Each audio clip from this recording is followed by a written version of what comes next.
මොකක්ද වගේ නම? මෛත්‍රීපාල දිරිසේන. වයස කීයද? දැන් 69යි. ඔයා කොහේ ඉඳලාද? පොළොන්නරුවේ ඉඳන් කියන්නකෝ විස්තර ටිකක්. මම මේ ගමේ භාෂාවෙන් කියනවා නම් හොඳට කුණු වෙන්න බොන කෙනෙක්. Wow, really? Wow. එන්න මගේ ටීම් එකට.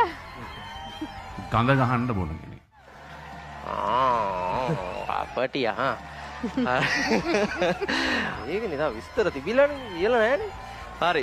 සාමාන්‍යයෙන් 100ට ප්‍රතිශතයක් හැටියට ගත්තාම 100ට අඩු ප්‍රමාණයක් පිළිහිටන කටහඬක් තමයි ඔයාලට පිළිහිටලා තියෙන්නේ. ඉතින් ඒ අඩු ප්‍රතිශතයෙන් එක්කෙනෙක් තමයි ඔයා. මම ඔයාලට සුබ පතනවා. සහ ජයවා. ඔයාලට ලස්සන වොයිස් එකක් තියෙනවා. පොඩි පොඩි දේවල් ටිකක් තියෙනවා. ඔයාගේ වොයිස් එක මම දන්නේ ඇයි ක්‍රැක් වුනේ කියලා.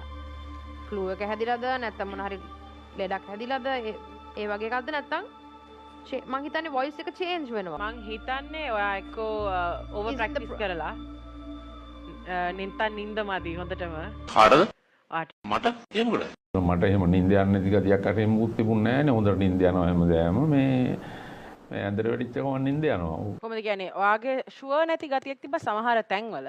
ඉතින් ඒ දේවල් ඉගෙන ගන්න පුළුවන්. ආට සින්දු කියන්න පුළුවන්. තව අපි ගොඩක් හොඳ කරගමු. මගේ ටීම් එකට ආවොත් ඒක කරගන්න පුළුවන්.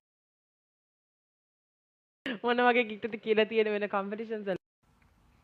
අමරබන්දු රූපසිංහ. ඔයාලට පුළුවන්ද කොටසක් ගායනා කරලා පෙන්වන්න අපිට? අමරබන්දු රූපසිංහ අමරබන්දු රූපසිංහ අමරබන්දු රූපසිංහ අමරබන්දු රූපසිංහ.